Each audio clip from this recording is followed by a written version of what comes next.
another video. In this video we'll be doing exercise 1.3 basics, example sums, and if possible even the exercise. If it is too lengthy, I'll put it in the next video. So yeah, exercise 1.3, you have one basic theorem, that is theorem 1.3 in your NCERT, that is, let P be a prime number if P divides A square, then P divides A also, where A is a positive integer, right? All you have to know is, if a number is dividing square of another number, it will divide the same number even without the square, is what they mean. Okay, that was one theorem that you have to keep in mind. We'll start solving the examples. Example 9, prove that root 3 is irrational, is what they are asking. Now, to just remind you guys, I'll tell you that root 3, the root of any prime number, is always irrational, because when you open up, it is non-terminating recurring decimal expansion. When it is a non-terminating recurring decimal expansion, obviously it's irrational. So at the back we know that root 3 is irrational. All we have to do is prove that it's irrational. For that, there are few statements which you have to keep in mind. There are so many questions which will come like this, so it's a short question for your exam as well. They'll come for around 4 to 5 marks every time, or 3 marks even. So the first statement you have to write is, let us assume a contrary. Assume the opposite, right? Contrary. By contrary, I mean opposite. Contrary of the statement. Let's assume contrary as rational. We'll assume root 3 as rational. Okay. So when root 3 is rational, it will be in A by B form, that is P by Q form. So let us assume that it is rational and equate it to a P by Q form, which is A by B. The second assumption you have to do is that A and B are co-primes. What do you mean by co-primes? Co-primes means both the number do not have any other common factor except for 1. Very important assumption. At the end we will prove it wrong and then get back to the question and tell it is irrational. That's it. So the first assumption was assume contrary to it, that root 3 is a rational number. When it is a rational number, it will be in P by Q form. Second assumption which arises is A comma B are co-primes, that is, they don't have any other common factor except for 1. Okay. Now the next step, what you have to do is square both the sides, that is root 3 and A by B. The reason we are doing this is for proving. Okay, so this ends up to be 3b square is equal to a square. I've just brought the b square to the left hand side and I've left a square over there. Now, is 3 dividing a square? Yes, 3 can divide a square. Therefore 3 can divide a square. When it can divide a square, it can divide a as well. Therefore a as well. Why? Because of the theorem. Theorem says that if a number can be divisible by a square, if it divides a square, it can divide a as well. Because of the theorem, we have ended up with this statement. Now we have proved that it divides a. Right? That's your first equation. Now we have to prove that it divides b also. Right? For that, we will assume a to be 3c. Okay, this is your fourth step. Now if we have proved that 3 is divisible, it divides a. Now we have to prove that 3 divides b also. For that, we have taken one small substitution wherein c can be any integer. So a is equal to 3c. Now instead of a, let us substitute 3c in this equation. That will be 3b square is equal to 3 square c square, which is 3b square is equal to 9c square. Now what will be b square when 3 comes down? 3 1s are, 3 3s are, which is left with 3 square. Now with this equation, now 3 will divide b square also. 3 divides b square, therefore b also. So this is proved that both a and b, 3 divides both a and b. Therefore, A and B do not have just 1 as their common factor, they have 3 also as their common factor. Hence, whatever we have assumed that they are co-primes is wrong. I hope you're able to understand. Now both A and B do not have just 1 as their common factor. They have 3 also as their common factor. That means it is no more co-primes. Why did this assumption come? Because we had assumed that root 3 is rational. Now this is also wrong. Why? Because they have a factor other than 1 as their common factor, which is 3. Therefore co-primes assumption is wrong. Why did co-primes assumption come? Because we assumed that irrational number is a rational number. Therefore we get back to irrational. Hence proved.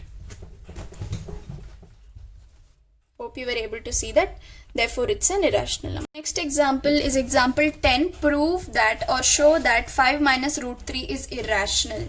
You have to show that this is irrational. Now this doesn't require squaring and all that, because you have one whole number and one irrational number. As you know, sum or difference of a rational and an irrational number is always irrational. Now at the back we know that this is an irrational number, but we just have to prove it by assuming something contrary and proving it wrong again. So the first step is again assume contrary. Assume contrary that it is a rational number. When it is a rational number, you will have to equate it to a p by q form, which is a by b, right? Now what you have to do is transfer or rearrange this thing so that you get 5 minus a by b is equal to root 3. Why did we separate this? Because root 5 is an irrational number. We know that it's an irrational number, but we just got to prove it. So I have separated the irrational number. Now since a by b is a rational number, now 5b minus a by b is also a rational number. I just took the LCM, okay, did the cross multiplication and took LCM. Now this entire thing becomes p by q form. Therefore this entire thing is a rational number, but we know that this is an irrational number. But what is happening here? We are equating it. We know that this is a rational number, but we are equating it to an irrational number, which is wrong. Why did we equate it? Because we assumed that it was rational. Now we have understood that root 3 is irrational. This is rational. Rational cannot be equated to an irrational. And why did we get it as rational? Because we had assumed it rational. So we'll prove our contradiction wrong and tell that therefore our assumption was wrong. Our assumption is wrong, and hence root 3 is irrational. Therefore 5 minus root 3 is also irrational. That's it. Okay, simple. Now the next example 11. Show that 3 root 2 is irrational. Okay, now again we know that root 2 is an irrational number and 3 is a rational number. But still we have to prove it. How? Again, step 1, assume contrary. Assume contrary that it is a rational number. Okay, when it is a rational number, it becomes into a p by q form. So we equate it to a by b. Now again we'll rearrange it so that the irrational number is separated from the rational. Okay, now you have a divided by 3b. Now since a by b are two integers which are rational, now anything multiplied to it also, now this also looks like p by q form. We know that this is rational, but this is irrational. Now since this is a rational number and we equate it to root 2, it becomes rational. But the thing is, root 2 is irrational. You know that the value of root 2 is never ending, non-terminating recurring decimal expansion. Therefore our contradiction was wrong. Our assumption is wrong. And therefore root 2 is irrational. Now we got an irrational number equated to a rational number because of our assumption. But we know that, but why did that happen? Because we assumed it to be rational. Now we are proving it wrong and getting back to irrational. Since root 2 is irrational, even 3 root 2 will be irrational. Hope that was easy. So we'll quickly solve the exercise 1.3. Examples are done. So the first question is prove that root 5 is irrational. Okay, there's a similar question in your example also. So the first step that you have to do is assume contrary as rational. Assume root 5 to be rational. Right, now we know that root 5 is an irrational number because the root of any prime number is always irrational because it's a never ending decimal expansion, non-terminating recurring decimal expansion. But still, in order to prove, we'll assume something contrary, that is opposite. Now therefore what will happen, you should equate it to a by b, which these are two integers, okay, which are rational in nature, that is they are in p by q form. Now the second step you have to do is square both the sides. Okay, done. The next step is 5b square is equal to a square. Now the square and root gets cancelled, b square comes up here and a square remains here. Now from this you are able to understand that 5 can divide a. When it comes here it can divide a, right? So 5 divides a square, therefore a, according to the theorem. What does the theorem say? It says that if a number divides square of another number, it will be able to divide the number even without the square. So this 5 divides a square and therefore it divides a as well, so it's divisible by a. Now this is the first statement. Now the second thing that we have to prove is that 5 divides b also. Okay, so what do we do for that? We assume a to be 5c, for c as some integer. Okay, now I'll tell you why we did this. Now what you have to do is substitute 5c in place of a square in this equation, that is 5b square is equal to 5 square c square, which is b square is equal to 5c square. This 5 and this 5 square gets cancelled, that is when it comes to the right hand side, so you'll be left with b square is equal to 5c square. Now 5 will divide b square also. 5 divides b square and therefore b, again according to the theorem. Now we had assumed, we have to assume here, sorry for not mentioning it, we had to assume that both a and b are co-primes.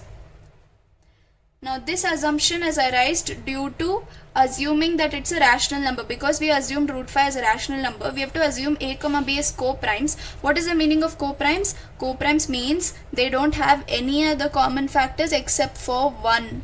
But over here both a and b apart from 1 have 5 as their common factor, because 5 is dividing both a and b, that's what we proved just now.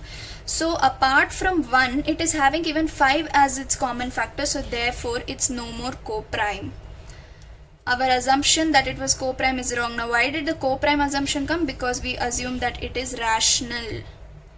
So therefore even this contradiction goes wrong and therefore you prove root 5 as irrational. Now the second question is prove that 3 plus 2 root 5 is irrational. Now this is simple, this doesn't require squaring and stuff like that. The first point again is to assume contrary as rational.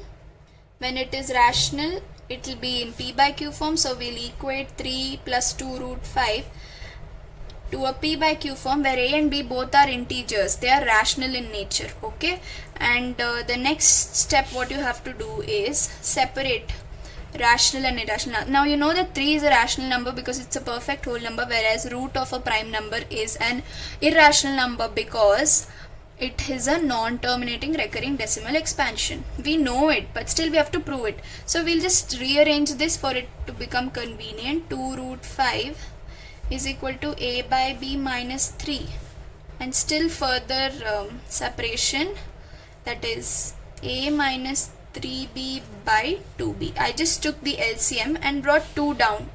Hope that's clear. Did the LCM and brought 2 down.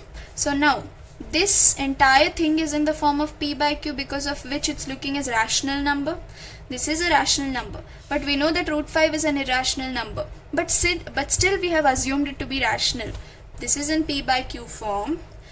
When you equate it, we have to assume even this is rational, but we know that root 5 is irrational. So this came up because of our wrong assumption. So our assumption is wrong, and therefore we get back to the question, that is proving it irrational. Root 5 is irrational. So whether you add a rational or an irrational number to an irrational number, it will remain irrational. So even 3 plus 2 root 5 is also an irrational number. Hope that was easy. The next question, the third question is, prove that, first one, 1 by root 2 is irrational. Now again assume contrary.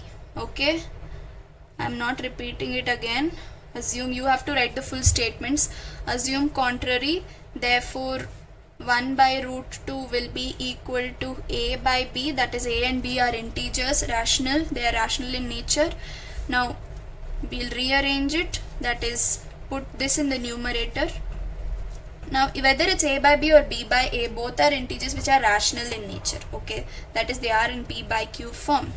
Now this is in p by q form, this is a rational number, and therefore when you equate it to root 2, this also becomes a rational number. But why did it become a rational number? Because of our wrong assumption. It's very simple, don't get confused.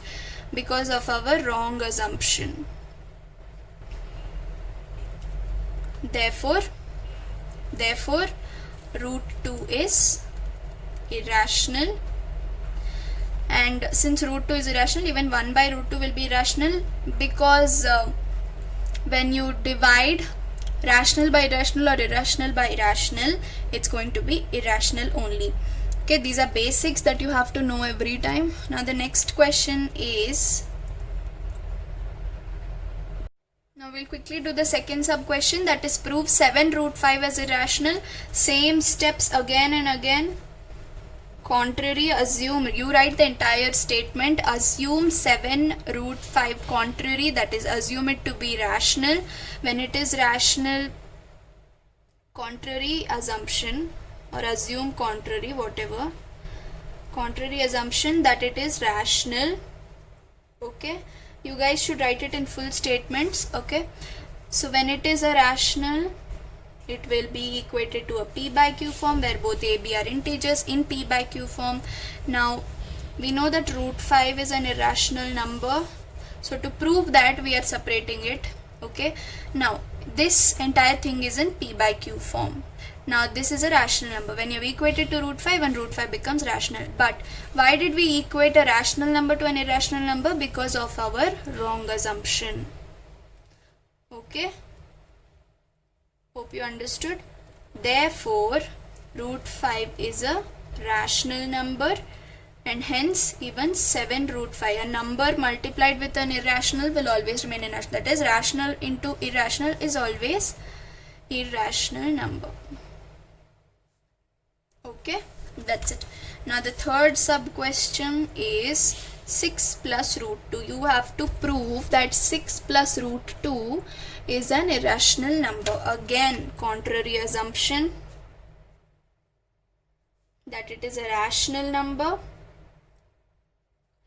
When it is a rational number, you have to equate it to a p by q form, which is a by b, where both a, b are integers and they are in p by q form. Now some rearrangements to separate the rational number. Now root 2 is a minus 6b by b. Okay, now this entire thing is in p by q form. Now when this is a rational number, we are equating it to root 2, that means even root 2 will be rational, but we equated it to root 2 because of our wrong assumption. I have repeated the explanation for each and every question. It should have been clear by now. It's just contrary assumption and getting back to the question, that's it. Therefore root 2 is a rational number, therefore even a rational number plus an irrational number also will be an irrational number. So that ends the exercise. Hope it was simple. For previous exercise, check my previous videos. Stay tuned to my channel. I'll be coming up with more exercises, more chapters. Okay, that's it. Bye for now.